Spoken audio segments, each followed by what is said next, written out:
Hello everyone, welcome to my YouTube channel. मेरा नाम है अली जुबैर और हम डिस्कस कर रहे थे आईबीए एंट्री टेस्ट के हवाले से। तो वो स्टूडेंट्स जो चैनल पे नया है, आपको बताता चलूं कि आईबीए एंट्री टेस्ट के हवाले से, आईबीए पास पेपर्स के हवाले से, आईबीए सैंपल पेपर्स के हवाले से, टेस्ट मैनेजमेंट स्ट्रेटेजीज के हवाले से, एनटीएसपी के हवाले से, एनटीएसपी गाइडलाइंस के हवाले से काफी वीडियोज मैंने अपने यूट्यूब चैनल पे अपलोड की हुई है। ऊपर आई टैब का बटन आपको नजर आ होगा, टैब के बटन पे क्लिक कर ले और वो वीडियोस आप वहां से जाके देख सकते हैं। प्लस जो प्लेलिस्ट लिंक है वो मैंने डिस्क्रिप्शन में ऐड कर लिया, वहां से भी जाके आप वीडियोस को वॉच आउट कर सकते हैं। तो स्टूडेंट इन पर्टिकुलर हम डिस्कस कर रहे थे आईबीए ग्रेड्स के जो सैंपल क्वेश्चन होते हैं उनके हवाले से, और उसके काफी क्वेश्चन को हमने डिस्कस किया हुआ था। तो आज कुछ और क्वेश्चन को डिस्कस कर लेते हैं और देखते हैं कि उनको किस तरह से सॉल्व आउट करना है। क्वेश्चन नंबर 16 आपको स्क्रीन पे नजर होगा। इस क्वेश्चन में बेसिकली पूछा है if A B and C are all positive integers greater than 1. So the first condition is A, B, C, these all are integers greater than 1. And the next condition is if A, B is equal to 14, B, C is equal to 14, which of the following must be true. यहाँ पे चार option आपको given है, चार option में से आपने एक ऑप्शन को चूज करना है जो कि करेक्ट हो। देखिए पहली बात यह है कि A, B is equal to 14 है and B, C is equal to आपके पास 21 है। तो आप एक चीज नोट कर ले, यहां पे भी आपके पास B है, यहां पे भी आपके पास B है, और यहां पे B A से मल्टीप्लाई है, यहां पे B C से मल्टीप्लाई हो रहा है। तो B C से जब मल्टीप्लाई हो रहा है तो नंबर 21 आ रहा है, जब B A से मल्टीप्लाई हो रहा है तो 14 आ रहा है जो कि स्मॉलर है। तो इसका मतलब ये होगा कि B जो होगा यानी C जो होगा, C must be greater than A। So C must be greater than A। किस तरह से देखिए, हमने इस तरह से इसको आइडेंटिफाई किया। यहाँ पे बोथ इक्वेशंस में हमारे पास यहाँ पे भी B है, इस इक्वेशन में भी हमारे पास क्या है, B है। सो अगर हम A को B से मल्टीप्लाई करते तो 14 आता है, B को C से मल्टीप्लाई करते तो 21 आता है। तो C must be greater than A, क्योंकि वो जब B से मल्टीप्लाई हो रहा है तो ग्रेटर वैल्यू दे रहा है, जबकि A B से मल्टीप्लाई हो रहा है तो स्मॉल वैल्यू दे रहा है। तो C must be greater than. आप ऑप्शन में देखे C is greater than A इस ऑप्शन में, और इस ऑप्शन में नहीं, इसको कैंसिल कर ले। C is greater than A इस ऑप्शन में एंड इसको भी क्या कर ले आप, कैंसिल कर। सो आपके पास देखिए प्रोबेबिलिटी आपकी इंक्रीज हो गई कि आप क्या कर सकते हैं, करेक्ट ऑप्शन की तरफ से। दो ऑप्शंस को हमने कैंसिल आउट कर लिया तो हमारे पास बचे दो ऑप्शन। अगर यहाँ पे भी कोई इस तरह का होता, C is greater than A नहीं होता, तो हम डायरेक्टली क्या करते, एक ऑप्शन को चूज कर लेते। बाकी इससे आगे हमने डिस्कस करना, इससे आगे इसको सॉल्व करने की जरूरत ही नहीं थी। अब यहाँ पे देखे सिंपल सी चीज है, हमने क्या करना है और पॉसिबिलिटीज को हमने क्या करना है, फाइंड करना है। तो सिंपल है, देखिए A B is equal to 14 है।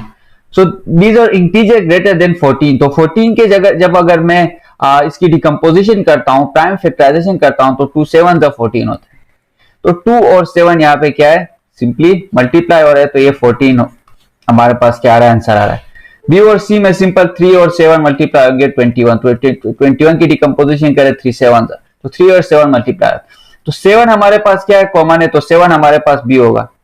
So 7 is simply B, 7 is equal to B, and 7 जब 3 से मल्टीप्लाई हो रहा है तो 21 दे रहा है, 3 is your C.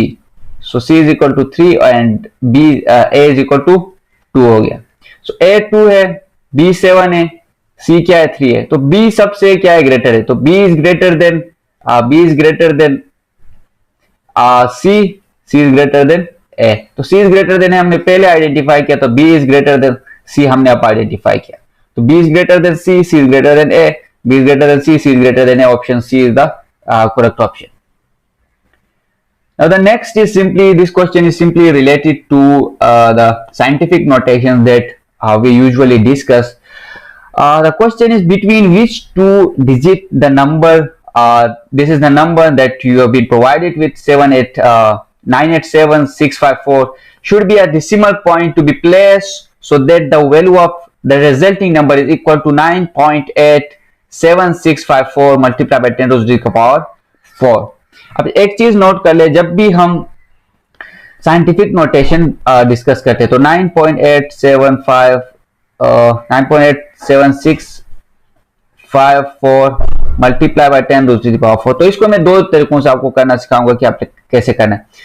जब आप 10 raised to the power 4 जो पावर है आपके पास, यहाँ पे देखिए पॉजिटिव है, इफ पावर इज पॉजिटिव तो आप क्या कर लेते हैं, ये जो पॉइंट आपके पास होता है इसको राइट साइड पे क्या करते हैं, ड्रैग करते जाते हैं। सो हम मैं ड्रैग करता हूं, देखो अगर मैं 10⁻1 से इसको मल्टीप्लाई करूं तो ये पॉइंट यहाँ पे आ जाएगा, 2 से कर लूं ये पॉइंट यहाँ पे आ जाएगा, 3 से कर लूं ये पॉइंट यहाँ पे आ जाएगा, 4 से कर लूं ये पॉइंट यहाँ पे आ जाएगा। तो 5 और 4 के बीच में हमने क्या करना होता है, एक डेसिमल प्लेस करना होता है। 5 एंड 4 के बीच में जब आप डेसिमल प्लेस कर लेंगे तभी आपके पास क्या आ जाएगा, करेक्ट आंसर आ जाएगा। एक दूसरा तरीका आप इसको इस तरह से भी देख सकते हैं, इस तरह से भी ले सकते हैं कि देखिए ये आपके पास क्या है, सिंपल नंबर गिवन है। इस नंबर को आप कहाँ मतलब अब यहाँ पे देखिए 10⁻4 है। सो अगर यहाँ से मैं पॉइंट्स को काउंट करता हूँ 1 2 3 4, सो यहाँ से अगर मैं मल्टीप्लाई करूँ तो अगेन मैं 4 पे आ जाता हूँ। तो 10⁻4 यहाँ पे क्या है, एप्लीकेबल नहीं है।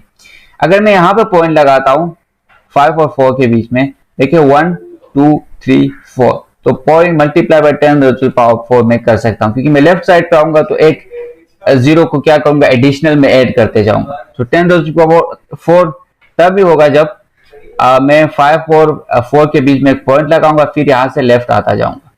सो ये 5 एंड 4 हो जाएगा दोनों केस में। ये बहुत ही सिंपल है, इसमें कोई रॉकेट साइंस वाली बात नहीं है। The next question is simply basically related to the inequalities and that is simply 2x² - 7x is less than -3। एक इनइक्वालिटी गिवन है आपको जो कि क्वाड्रेटिक इनइक्वालिटी है। जब भी आपको क्वाड्रेटिक इनइक्वालिटी गिवन हो so just you have to write this as 2x² - 7x। हम इसको राइट लेफ्ट हैंड साइड पे लेके जाएंगे तो +3 इज इक्वल टू 0। अब आप इसको किसी भी मेथड से सॉल्व कर ले, either by quadratic equation, either bye perfect squaring method और मिडिल टर्म ब्रेक, आप इसके रिजल्ट्स लेके आए। 2x² - 6x x + 3, इसको मिडिल टर्म ब्रेक से सॉल्व कर लेते हैं। 2x कॉमन आ गया, x - 3 -1 को हम यहाँ से कॉमन निकालते हैं, x - 3 is equal to 0। 2x - 1 into x - 3 is equal to 0। यहाँ से x की वैल्यू आपके पास आ जाएगा 3 एंड x की वैल्यू आपके पास आ जाएगी 1/2। तो x की दो वैल्यूज आ गई। दो वैल्यूज में यहाँ पे देखिए, जब भी आपके पास दो वैल्यूज आए यहाँ पे दो पॉसिबिलिटीज होती है, या तो x ग्रेटर देन 3 चूज करेंगे, या तो x लेस देन 3 चूज करेंगे, या तो x ग्रेटर देन 1/2 चूज करेंगे, या तो x लेस देन 1/2 चूज करेंगे, क्योंकि इनइक्वालिटी है। अब हमने क्या करना है, x ग्रेटर देन 3 को, ये जो इक्वेशन आपको इनिशियली गिवन था इसमें प्लग करना है, x लेस देन 3 को आप इसमें प्लग कर लेंगे, जो भी सेटिस्फाई होगा उसको चूज कर लेंगे। Then again x is equal to 1/2 के साथ भी वही कर लेंगे। तो देखें हम करते हैं पहले x इज इक्वल टू 3 के लिए। So if I plug x is equal to 3, x is greater than 3, that is simply 4 को प्लग कर लेते हैं। So 4 square कितना हो जाएगा हमारे पास 16, 16 into 2 32, 32 minus 7 into 4 28, so less than -3। तो यहाँ से हम क्या करते हैं, ये आ जाएगा 4 is less than -3, जो कि पॉसिबल नहीं है, 4 is greater than -3 होता है। सो ये ऑप्शन तो हमने क्या किया, यहाँ से इसको कैंसिल आउट कर लिया क्योंकि ग्रेटर देन 3 नहीं हो सकता। लेस देन 3 देख लेते, 2 को प्लग करते, 2 2 4 4 2 8 -14 is less than -3, so -6 is less than -3। so this is the correct option that -6 is less than -3। so हमने एक चूज किया, x is less than 3। now the next is x is greater than 1/2 और x is less than 1/2।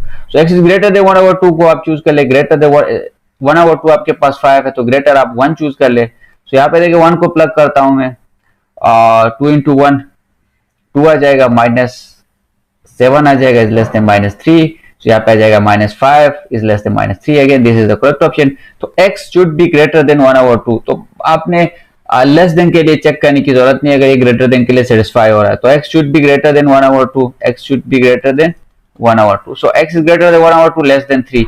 So this your option D is your correct option।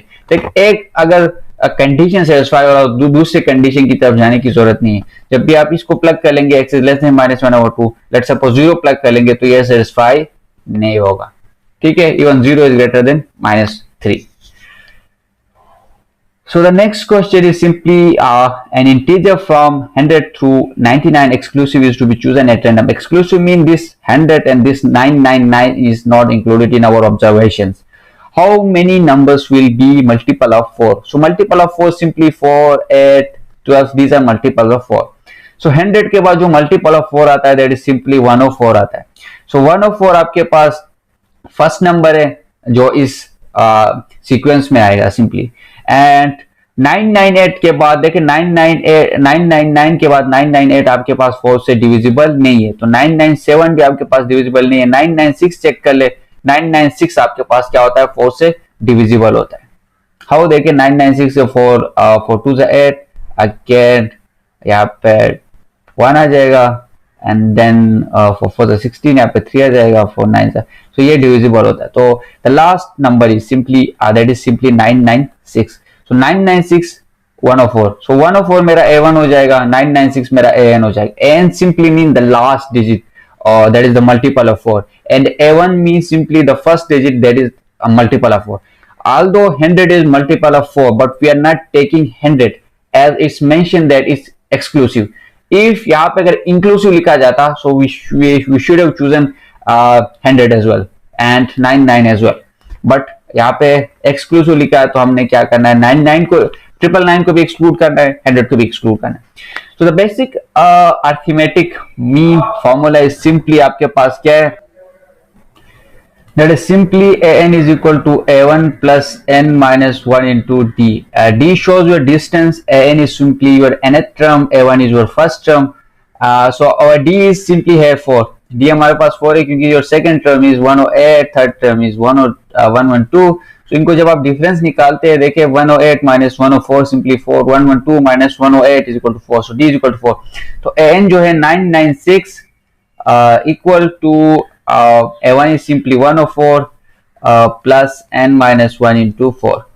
So आप इसको sort out कर ले, you can try like 996 minus 104, इसको कर लेते हैं, 996 is equal to 104 plus 4n minus 4. So 996 minus 100 is equal to 4n, and ये आ जाएगा 886 is equal to 4n.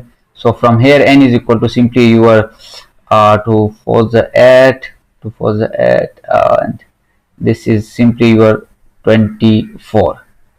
This is simply 896, this is 896, and this is simply your 24, 224. So 224 is your correct option. आप इसको इस तरह से भी कर सकते हो, or you can either try different techniques to solve this question as well. So it depends कि आप कौन सा, लेकिन this is the simplest way that I am doing. इससे आप क्या कर सकते हैं easily, हाँ इससे आपका टाइम भी बच जाएगा और आप easily आंसर तक भी पहुंच जाएंगे. So how many diagonals can be done in a pentagon? देखिए pentagon simply 5 sides होते हैं. So first, second, third, fourth, fifth. So this is my pentagon. And there is a formula from which we can find the diagonals. That formula is simply n into n minus 3 divided by 2. So pentagon में आपके पास 5 होते हैं, so 5 into n minus 3 ये कितना होता है, 5 minus 3 divided by 2. So this is 5 into 2 divided by 2, so this is equal to 5. So 5 is the correct option. अगर नहीं आपको इस फॉर्मूले का नहीं पता, so either you can like select this. Diagonal simply means आप क्या कर लेंगे, हर वर्टेक्स को दूसरे वर्टेक्स के साथ क्या कर लेंगे, मिलाएंगे. सो ये ऑलरेडी इसके साथ मिला हुआ है, इसको इसके साथ मिलाएंगे, इसको इसके साथ मिलाएंगे, ठीक है, ये इसके साथ मिला हुआ तो इसको इसके साथ मिलाएंगे, देन ये इसके साथ मिला हुआ इसको इसके साथ मिलाएंगे, तो ये इसके साथ मिलाएंगे, तो अगेन बीच वाले तो डायगोनल से वो काउंट कर ले आपके पास, this is your first, this is your second, this is your third, this is your fourth and this is your fifth. तो 5 डायगोनल्स आपके क्या कर सकते हैं, पेंटागन में बन सकते हैं. This is how you solve these type of questions in your entry test, and I wish you very best of luck with your preparation and exams. Thank you so much.